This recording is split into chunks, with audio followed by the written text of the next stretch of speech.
பிரியமானவர்களே, சீசத்துவம், அதாவது கர்த்தராகிய இயேசு கிறிஸ்து சபைக்கு கொடுத்த பிரதான கட்டளை என்னென்னா, மார்க் 16வது அதிகாரத்தில் நீங்கள் எங்கும் போய் சுவிசேஷத்தை பிரசங்கிங்க. ஆனால் மத்தேயு 28வது அதிகாரத்தில் நீங்கள் எல்லோரையும் நான் கற்பித்தவளை அவர்களுக்கு சொல்லி கொடுத்து அவர்களை சீஷராக்குங்கள் என்பது தான் சபைக்கு கொடுக்கப்பட்ட பொறுப்பு. அப்போ ஒரு சீஷர்களை உருவாக்க வேண்டும். அதற்காக உருவாக்கப்பட்டதான் இந்த சீஷத்துவ கோர்ஸு.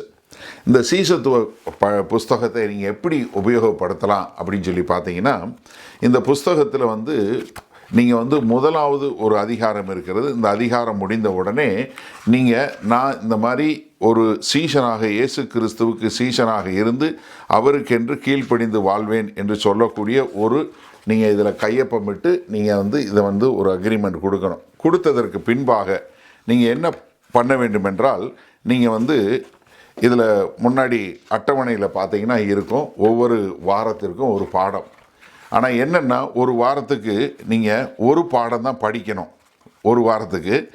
அதுக்கு பின்பாக இதில் பின்னாடி பார்த்தீங்கன்னா புஸ்தகத்தில் உள்ள நீங்கள் எழுதுவதற்கு, உங்களுடைய காரியங்களை குறித்து எழுதுவதற்கு ஒரு வாரம் படிக்கணும். ஒரு வாரம் நீங்கள் படிக்கக்கூடாது. ஒரு வாரம் என்ன செய்யணும், நீங்கள் இந்த புஸ்தகத்தில் எழுதியிருக்கிறபடி இந்த வசனத்திற்கு கீழ்ப்படிந்து உங்கள் வாழ்க்கையில் எங்கெங்கே மாறுதல் செய்ய வேண்டும், என்னென்ன செய்ய வேண்டும் என்று நீங்கள் எழுதி கொண்டே வரணும். அதனால் நாங்கள் பெரும்பாலும் இந்த புஸ்தகத்தை ஒரு 2 பேராக சேர்ந்து செய்யும்படியாக உங்களை வேண்டிக் கொள்கிறோம். இந்த புஸ்தகத்தை நீங்கள் அப்படி பண்ணும்போது ஒருத்தருக்கு ஒருத்தர் நீங்கள் நான் இந்தந்த பகுதியில் நான் கஷ்டப்படுறேன், இந்த பெருமையை குறித்து எனக்கு ரொம்ப இதாக இருக்குது, நான் சில இடங்களில் நடிக்கிறேன், இல்லை இந்த மாதிரி ஒரு பாவத்தில் இருக்கிறேன், அதிலிருந்து நான் விடுதலை வரணும் அப்படின்னு சொல்லும்போது ஒருவருக்கு ஒருவர் ஜெபித்து வரக்கூடியதாக. இது முடிந்த பின்பாக கடைசியாக என்ன பண்ணணும், நீங்கள் இன்னொரு கையெழுத்து போடணும். என்ன, இப்போ நான் சீசன் ஆகிட்டேன், அதனால் நான் இன்னொருத்தரை சீசன் ஆக்குவேன் என்று சொல்லி உறுதிமொழி எடுத்து நீங்கள் இந்த புஸ்தகத்தை வாங்கி இன்னொருத்தரை நீங்கள் சீசனாக மாற்ற வேண்டும்.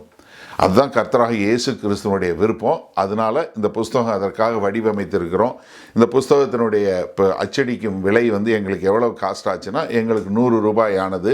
ஆனால் இந்த புஸ்தகத்தை நீங்கள் உண்மையாக சின்சியராக வாங்கி படித்து நீங்கள் ஒரு சீசனாகவேன், என்னால் 100 ரூபா கூட கொடுக்க முடியாது அப்படின்னு சொன்னீங்கன்னா, இலவசமாகவே நாங்கள் கொடுக்க ஆயத்தமாக இருக்கிறோம். இது கீழே இருக்கிற நம்பருக்கு நீங்கள் எழுதுங்க. இல்லை wcflondon@gmail என்கிற இமெயில் முகவரிக்கு நீங்கள் மெயில் அனுப்புங்க. அப்போ நாங்கள் உங்களுக்கு இதை அனுப்பிச்சி கொடுக்குறோம். இந்த புஸ்தகம் ஆங்கிலத்திலையும் இருக்கிறது. இதற்கான வீடியோக்கள் எங்களுடைய யூடியூப் சேனலில் இருக்குது. நீங்கள் அதை கற்றுக்கொண்டு மற்றவர்களை சீசனாக்குங்க. ஏன்னா ரொம்ப தெளிவாக சொல்லப்படுவது என்ன, ஒரு சீசன் தான் மற்றொருத்தரை சீசன் ஆக்க முடியும். ஒரு டிரான்ஸ்ஃபார்ம்டு பர்சன் தான் இன்னொருத்தரை டிரான்ஸ்ஃபார்ம் பண்ண முடியும். அதனால் நீங்கள் ஒரு கிறிஸ்துவுக்கு ஒரு நல்ல சீசனாய் மாறுவதற்கு இதை உபயோகித்துக் கொள்ளும்படியாக உங்களை அன்பாய் வேண்டிக் கொள்கிறேன்.